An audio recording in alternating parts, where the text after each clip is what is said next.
فرزند زہرا یہ حالات برے ہیں۔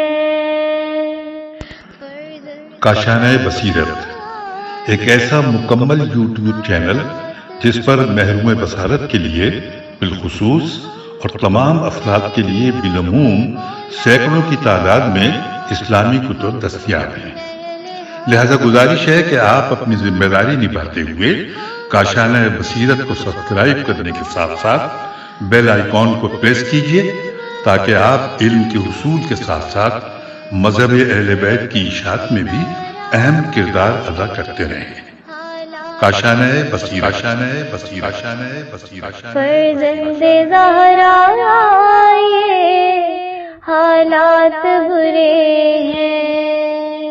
السلام علیکم، میں ہوں سمر جعفر اور یوٹیوب چینل کاشانۂ بصیرت کے لیے قرآن مجید کی تفسیر کوثر کو بیان کرنے کی سعادت حاصل کر رہی ہوں۔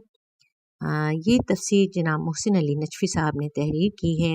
وقال قرینہ ھذا ما لدی عتید، اور اس کا ہم نشین فرشتہ کہے گا جو میرے سپرد تھا وہ حاضر ہے۔ تشریحی کلمات میں ارشاد فرماتے ہیں عتید، ضرورت کی چیزوں کو ذخیرہ کر لینا۔ تفسیر آیات میں بیان کرتے ہیں وقال قرینہ، اکثر مفسرین کے نزدیک یہ ہم نشین وہ فرشتہ ہے جو دنیا میں اس کے اعمال ثبت کرنے پر مامور تھا۔ وہ فرشتہ کہے گا جو نامہ اعمال میرے سپرد تھا وہ حاضر ہے۔ دیگر مفسرین کا خیال ہے کہ اس ہم نشین سے مراد شیطان ہے، چونکہ قرآن میں شیطان کو قرین ہم نشین کہا گیا ہے۔ ہم ترجمہ ہے ہم اس پر ایک شیطان مقرر کر دیتے ہیں تو وہی اس کا ساتھی ہو جاتا ہے۔ اس صورت میں شیطان کہے گا یہ وہ شخص تھا جو میرے سپرد تھا، آج یہ جہنم کے لیے حاضر ہے۔ اس پر اگلی آیت قرینہ ہو سکتی ہے۔ ترجمہ اس کا ہم نشین شیطان کہے گا ہمارے پروردگار، میں نے اسے گمراہ نہیں کیا تھا بلکہ یہ تو خود گمراہی میں دور تک چلا گیا تھا۔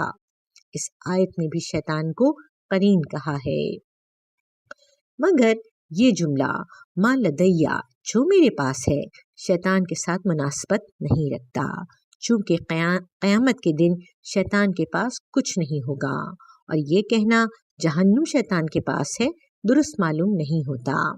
اسی طرح ما لدیہ سے مراد اس انسان کو لینا کہ یہ وہ انسان ہے جو میرے قبضے میں تھا بعید از فہم ہے، لہٰذا قرین سے مراد فرشتہ ہی ہو سکتا ہے۔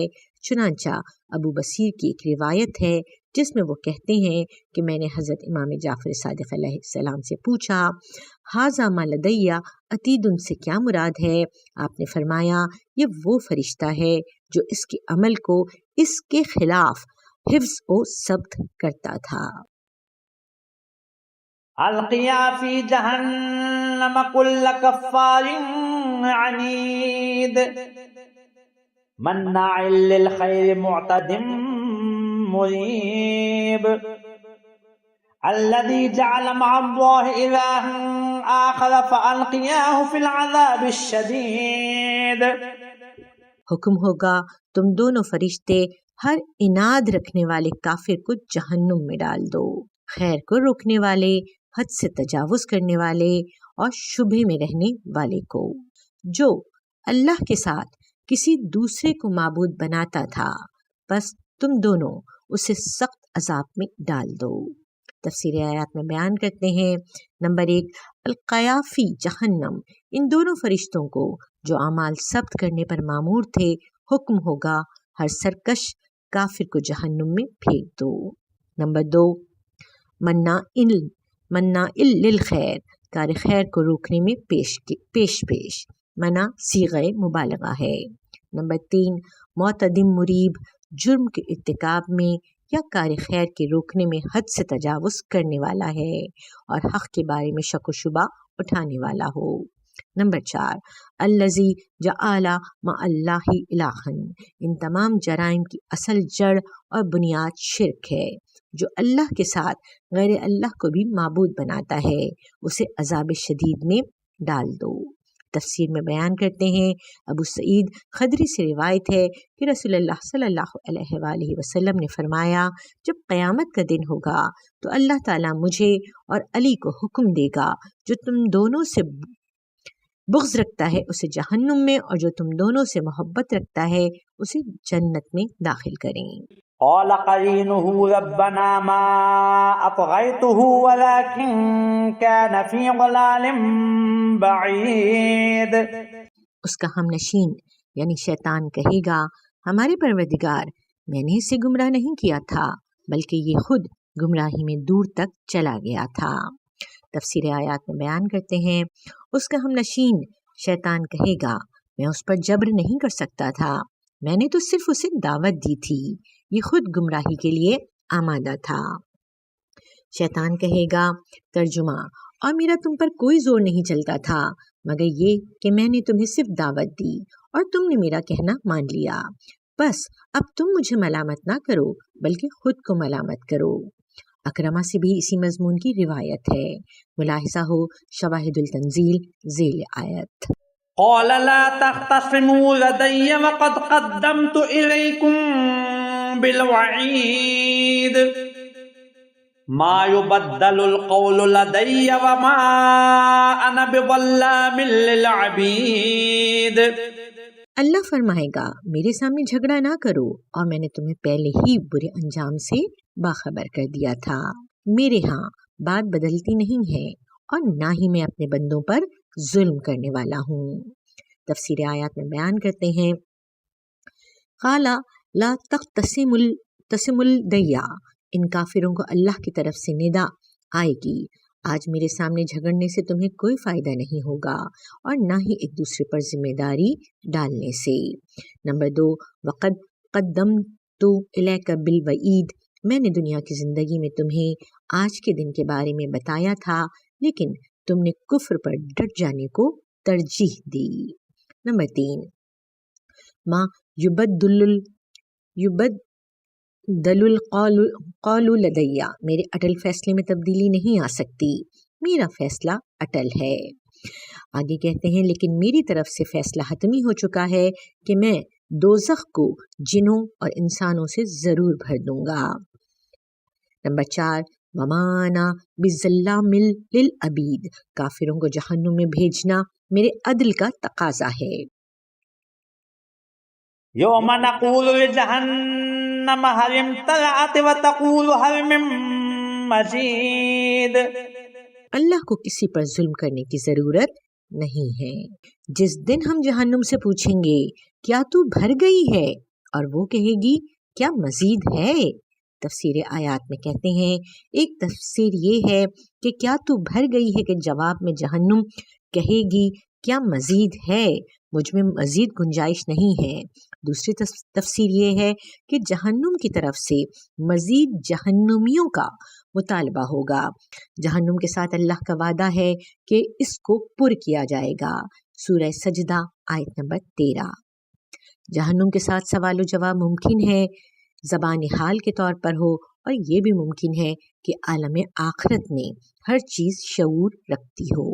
ممکن ہے یہ سوال تمام جہنمیوں کو جہنم میں ڈالنے سے پہلے ہوا ہو، لہٰذا اس پر بحث کی ضرورت نہیں ہے کہ حل من مزید کا مطلب یہ بنتا کہ ابھی جہنم پر نہیں ہوئی، جبکہ اللہ کا وعدہ ہے لَأَمْلَأَنَّ جَهَنَّمَ مِنَ الْجِنَّةِ وَالنَّاسِ أَجْمَعِينَ۔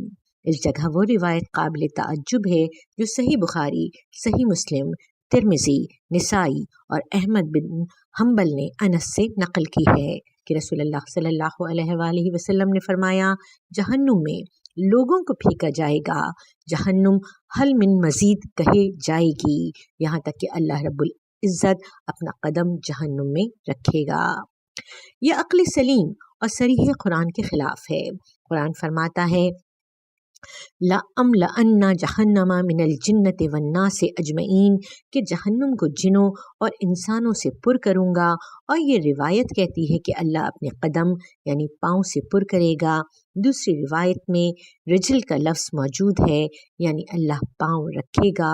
اس قسم کا تصور شان الہی میں نہایت گستاخی اور اسلامی تصور توحید کے سراسر منافی ہے. وَأُزْلِفَتِ الْجَنَّةُ لِلْمُتَّقِينَ غَيْرَ بَعِيدٍ اور جنت پرہیزگاروں کے قریب کر دی جائے گی، وہ دور نہ ہوگی.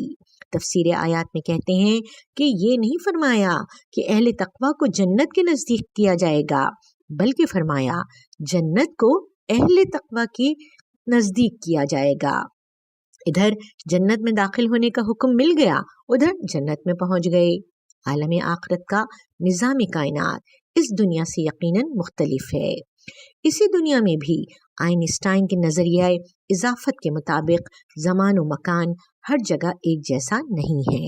چنانچہ جو چیز نور کی رفتار سے سفر کرے اس کے چند منٹ ساکن لوگوں کے صدیوں کے برابر ہوں گے، تو قیامت میں زمان و مکان کا وہ تصور نہ ہوگا جو دنیا میں ہے. بے شک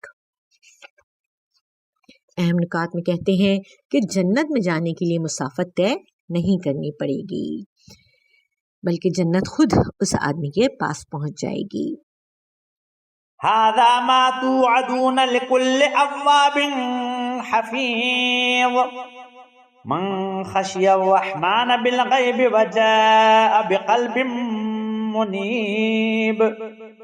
یہ وہی ہے جس کا تم سے وعدہ کیا جاتا تھا ہر اس شخص کے لیے جو توبہ کرنے والا، حدود الہی کی محافظت کرنے والا ہو، جو بن دیکھے رحمان سے ڈرتا ہو اور مقرر رجوع کرنے والا دل لے کر آیا ہو. تفسیر آیات میں بیان کرتے ہیں ہاذا ما توعدون، یہ وہی جنت ہے جو ہر اوابن کی صفت سے متصف لوگوں کے لیے ہے. اوابن کے معنی عود کرنے، پلٹ کر آنے کے ہیں. صیغہ مبالغہ ہے، کثرت سے پلٹ کر آنے والا، یعنی جب بھی اللہ تعالیٰ کی نافرمانی کا موقع آیا یہ پلٹ پلٹ کر اللہ کی اطاعت کرنے کی طرف آنے والا ہے. نمبر 2 حفیظن، خوب حفاظت کرنے والا، حدود اللہ اور فرائض اور اللہ کے ساتھ جو عہد و میثاق ہے اس کی حفاظت کرنے والا ہے. نمبر 3 من خشی الرحمن، یہ جنت اس شخص کے لیے ہے جو بن دیکھے رحمان کی عدل سے خوف کھانے والا ہے. نمبر 4 وجاء بقلب منیب، اور بارگاہ الہی میں ایک ایسا قلب پیش کرے جو بار بار اللہ کی طرف رجوع کرنے والا ہے. قلب منیب وہ دل جو ذکر خدا سے معمور ہو. آگے ارشاد فرماتے ہیں کہ بار بار رجوع کرنے کے معنوں میں ہے یہ جملہ الانابۃ والنوبی بغیر اعراب کے ہیں. اہم نکات میں کہتے ہیں کہ اہل جنت کون لوگ ہوں گے، ان کے اوصاف ذہن میں رکھنے چاہیے. ادخلوها بسلام ذلك يوم الخلود لهم ما يشاءون فيها ولدينا مزيد. تم اس جنت میں سلامتی کے ساتھ داخل ہو جاؤ، وہ ہمیشہ رہنے کا دن ہوگا، وہاں ان کے لیے جو وہ چاہیں گے حاضر ہے اور ہمارے پاس مزید بھی ہے. تفسیر آیات میں بیان کرتے ہیں ادخلوہا بسلام، جنت امن و سلامتی کی جگہ ہے، وہاں کسی قسم کی تکلیف کا تصور بھی نہ ہوگا. نمبر 2 ذالکا یوم الخلود، یہ دن حیات جاویدانی کا دن ہے، یعنی جنت کا یوم دنیا کے یوم کی طرح نہ ہوگا. دنیا کے یوم کے لیے زوال و اختتام ہے، لیکن جنت کا یوم ابدی ہے جس کے لیے کوئی زوال نہیں ہے. نمبر 3 لہم ما یشاؤون فیہا، جنت میں ان کے لیے ہر وہ چیز موجود ہوگی جو وہ چاہیں گے. جنت میں جنتی کا ارادہ براہ راست نافذ ہوگا. دنیا میں ہم جس چیز کا ارادہ کرتے ہیں اس کے حصول کے لیے بہت سے علل و اسباب کو عبور کرنا پڑتا ہے، تب مراد پاتے ہیں، مگر جنت میں تو صرف چاہنے کی دیر ہے، وہ چیز حاصل ہو جائے گی.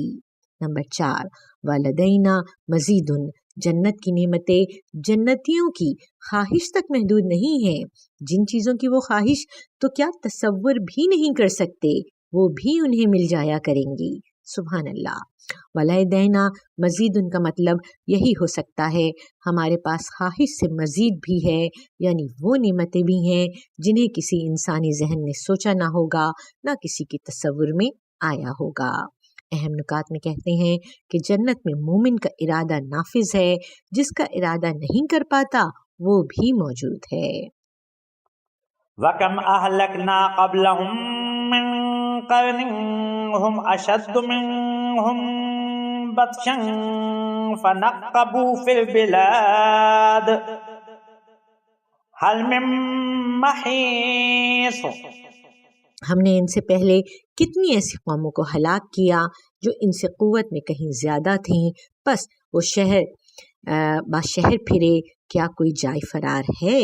تشریحی کلمات میں ارشاد فرماتے ہیں قرن جماعت امت، بچن البتش کے معنی کوئی چیز زبردستی لے لینے کے ہیں، فنقبو گشت کرنے کے معنوں میں ہے۔ تفسیر آیات میں بیان کرتے ہیں وَكَمْ أَهْلَكْنَا، کفار مکہ کی طرف اشارہ کر کے فرمایا کہ ان کفار سے کہیں زیادہ طاقتور قوموں کو ہم نے ہلاک کیا، مکے والوں کی ان کے مقابلے میں کوئی حیثیت نہیں ہے۔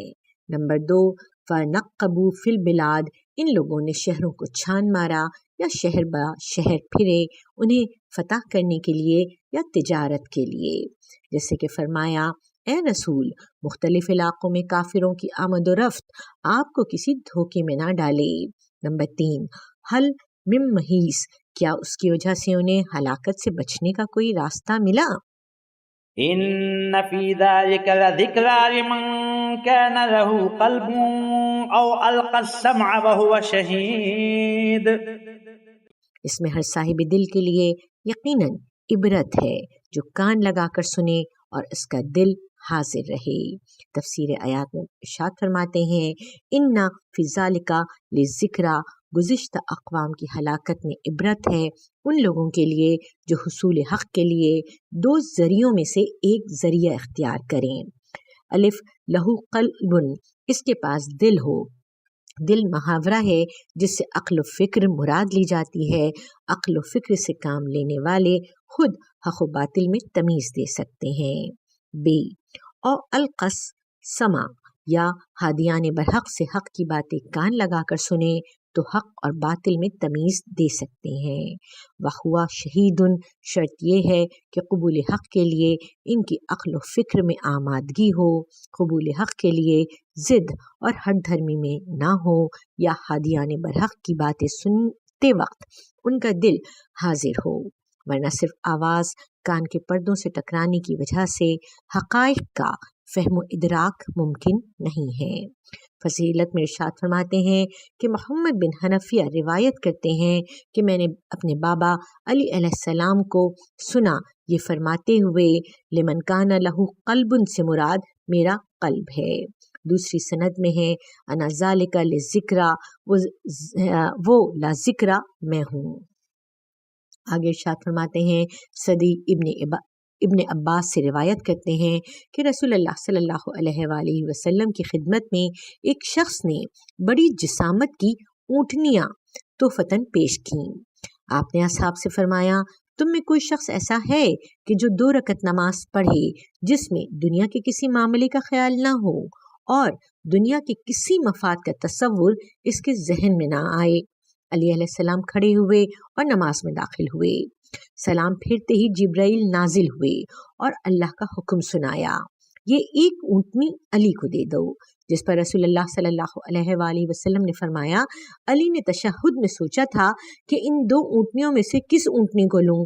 جبرائیل نے کہا سوچا اس طرح ہے کہ ان دونوں میں سے موٹی اونٹنی کو لوں گا اور برائے رضائے خدا صدقہ کر دوں گا، لہٰذا یہ تصور ذاتی نہیں ہے نہ برائے دنیا ہے۔ جس پر رسول اللہ صلی اللہ علیہ وآلہ وسلم نے دونوں اونٹنیاں حضرت علی علیہ السلام کو عنایت فرمائیں۔ اس بارے میں یہ آیت نازل ہوئی تو رسول اللہ صلی اللہ علیہ وآلہ وسلم نے فرمایا، جو شخص اللہ کے لیے 2 رکعت نماز پڑھے جس میں کوئی دنیاوی بات ذہن میں نہ لائے تو اللہ اس سے راضی ہو جائے گا اور اسے بخش دے گا۔ اس حدیث کو حافظ السروری نے وقیہ صدی اور عطا سے روایت کیا ہے، جیسا کہ مناقب آل ابی طالب 20:2 میں ہے، ملاحظہ شواہد التنزیل ذیل آیت۔ اہم نکات میں ارشاد فرماتے ہیں کہ قلب و سماعت میں آمادگی کے بغیر حق کی بات سمجھ میں نہیں آتی۔ وَلَقَدْ خَلَقْنَا السَّمَاوَاتِ وَالْأَرْضَ وَمَا بَيْنَهُمَا فِي 6 أَيَّامٍ وَمَا مَسَّنَا مِن لُغُوبٍ۔ اور بات تحقیق ہم نے آسمانوں اور زمین اور جو کچھ ان کے درمیان ہے سب کو 6 دنوں میں پیدا کیا اور ہمیں کوئی تھکان محسوس نہیں ہوئی۔ تشریحی کلمات میں کہتے ہیں لغوبن بہت زیادہ درماندہ ہونے اور تھک جانے کے معنوں میں ہے۔ تفسیر آیات میں بیان کرتے ہیں کہ اللہ کو کائنات خلق کرنے کے لیے ایک ارادے کے سوا کچھ کرنا نہیں پڑتا۔ جو تھک جائے بقول بائبل 7ویں دن آرام کرنا پڑے، یہ بات ہمارے لیے ہے کہ ہم کوئی مقصد حاصل کرنا چاہتے ہیں تو علل و اسباب عبور کر کے اس مقصد کو حاصل کر سکتے ہیں۔ بعض کاموں میں علل و اسباب زیادہ اور پیچیدہ ہوتے ہیں تو تھکنے کا سوال پیدا ہوتا ہے۔ اللہ تعالیٰ کے لیے ایسا نہیں ہے۔ انما امرہ اذا اراد شیئا ان یقول لہ کن فیکون، یہ سورہ یاسین کی 81 آیت کا ترجمہ ہے۔ ترجمہ اس کا پیش خدمت ہے، جب وہ کسی چیز کا ارادہ کر لیتا ہے تو بس اس کا امر یہ ہوتا ہے کہ اسے یہ کہے ہو جا، بس وہ ہو جاتی ہے۔ اہم نکات میں بیان کرتے ہیں کہ کائنات کی تخلیق میں اللہ کا صرف ایک ارادہ صرف ہوا کرتا ہے۔ فاصبر على ما يقولون وسبح بحمد ربك قبل طلوع الشمس وقبل الغروب ومن الليل فسبحه وأدبار السجود۔ جو باتیں یہ کرتے ہیں اس پر آپ صبر کریں اور طلوع آفتاب اور غروب آفتاب سے پہلے اپنے رب کی ثنا کے ساتھ تسبیح کریں، اور رات کے وقت بھی اور سجدوں کے بعد بھی اس کی تسبیح کریں۔ تفسیر آیات میں بیان کرتے ہیں فَاصْبِرْ عَلَىٰ مَا يَقُولُونَ، مشرکین آپ صلی اللہ علیہ وآلہ وسلم کے خلاف اور آپ صلی اللہ علیہ وآلہ وسلم کی تکذیب میں جو باتیں کرتے ہیں ان سے آپ کی دل آزاری ضرور ہوتی ہے۔ ترجمہ، ہمیں علم ہے کہ ان کی باتیں یقیناً آپ کے لیے رنج کا باعث ہیں۔ دوسری جگہ فرمایا ترجمہ، اور بتحقیق ہمیں علم ہے کہ یہ جو کچھ کہہ رہے ہیں اس سے آپ یقیناً دل تنگ ہو رہے ہیں۔ ان آیات سے معلوم ہوتا ہے کہ زبانی ضربت سے زخم زیادہ گہرا ہوتا ہے۔ مقولہ ہے کہ ضرب اللسان اوجما من ضرب السنان، یعنی لسانی ضربت سنانی ضربت سے زیادہ اذیتناک ہوتی ہے۔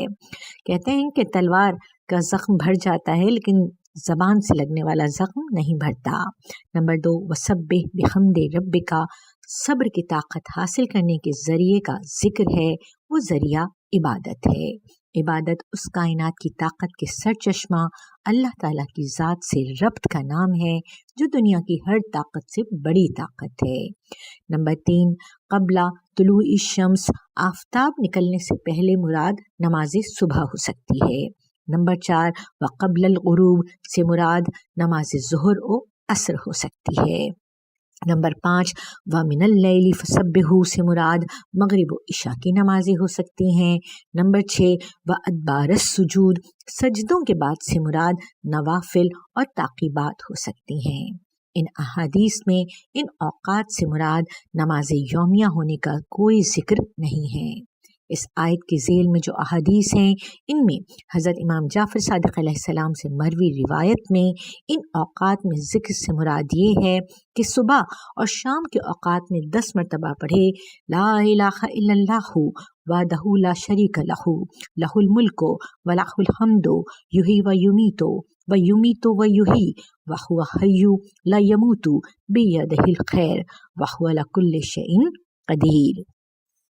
و ادبار السجود، سجدوں کے بعد کے بارے میں حضرت امام محمد باقر علیہ السلام سے روایت ہے کہ مغرب کے بعد کی رکعتیں مراد ہیں۔ حضرت امام رضا علیہ السلام سے روایت میں ہے کہ مغرب کے بعد 4 رکعتیں مراد ہیں۔ سجدوں سے فارغ ہونے کے بعد تعقیبات پر بھی قابل تطبیق ہے۔ تعقیبات میں افضل ترین ذکر تسبیح فاطمۃ الزہرا سلام اللہ علیہا ہے۔ روایت میں ہے کہ رسول اللہ صلی اللہ علیہ وآلہ وسلم نے حضرت زہرا سلام اللہ علیہا کو یہ تسبیح تعلیم فرمائی کہ ہر نماز فریضہ کے بعد پڑھے 34 مرتبہ اللہ اکبر، 33 مرتبہ الحمدللہ اور 33 ہی مرتبہ سبحان اللہ۔ حضرت امام محمد باقر علیہ السلام سے روایت ہے کہ تسبیح فاطمہ سے افضل کسی حمد سے اللہ کی بندگی نہیں ہو سکتی۔ اگر اس سے افضل عبادت ہوتی تو رسول اللہ صلی اللہ علیہ وآلہ وسلم فاطمہ زہرا سلام اللہ علیہا کو عنایت فرماتے۔ حضرت امام جعفر صادق علیہ السلام سے روایت ہے کہ ہر روز ہر نماز کے بعد تسبیح فاطمہ مجھے روزانہ 1000 رکعت نماز سے زیادہ پسند ہے۔ اہم نکات میں کہتے ہیں کہ صبر کی قوت حاصل کرنے کا ذریعہ تسبیح و عبادت ہے۔ واسمع يوم ينادي المناد من مكان قريب يوم يسمعون الصيحة بالحق ذلك يوم الخروج۔ اور کان لگا کر سنو جس دن منادی قریب سے پکارے گا، اس دن لوگ اس چیخ کو حقیقتاً سن لیں گے، وہی قبروں سے نکل پڑنے کا دن ہوگا۔ تفسیر آیات میں بیان کرتے ہیں بس تمیم کان لگا کر سن لیں، خطاب اگرچہ رسول اللہ صلی اللہ علیہ وآلہ وسلم سے ہے، بتانا سب کو مقصود ہے۔ یہاں سنو کا مطلب سننے کے لیے آمادہ رہو۔ کس چیز کے سننے کے لیے؟ نمبر 2، یوما یناد المناد، منادی کی ندا سننے کے لیے آمادہ رہو۔ مم مکان قریب، یہ ندا ایسی ہوگی جو بہت قریب سے آئے گی، کیونکہ یہ ندا دینے والا دور نہیں، ہر ایک کے پاس موجود ہے، خواہ یہ ندا خود اللہ کی طرف سے ہو یا اسرافیل کے ذریعے۔ نمبر 3، یوما یسمعون الصیحۃ، اس ندا کو ہر کوئی سنے گا، چونکہ یہ ندا کانوں کے پردے سے ٹکرانے کی آواز نہیں ہے کہ کوئی سنے اور کوئی نہ سنے، بلکہ یہ ندائے حیات ہے، ہر قابل احیاء موجود کے وجود کی گہرائیوں تک اس ندا نے جانا ہے۔ 4، ذالک یوم الخروج، چونکہ یہ ندا اس دن سے متعلق ہے جس میں مردے زندہ ہو کر قبروں سے اٹھیں گے۔ آیت کا اشارہ دوسرے سور کی طرف ہے جس سے تمام اموات زندہ ہو جائیں گی۔ انا نحن نحیی و نمیت و الینا المصیر، یقیناً ہم ہی زندہ کرتے ہیں اور ہم ہی مارتے ہیں، اور بازگشت بھی ہماری ہی طرف ہے۔ تفسیر آیات میں بیان کرتے ہیں انا نحن نحیی، حیات دینے، حیات سلب کرنے اور دوبارہ دیا حیات کرنے والا اللہ تعالیٰ ہی ہے، اور حیات کے سفر میں انتہائی منزل بارگاہ الہی ہے۔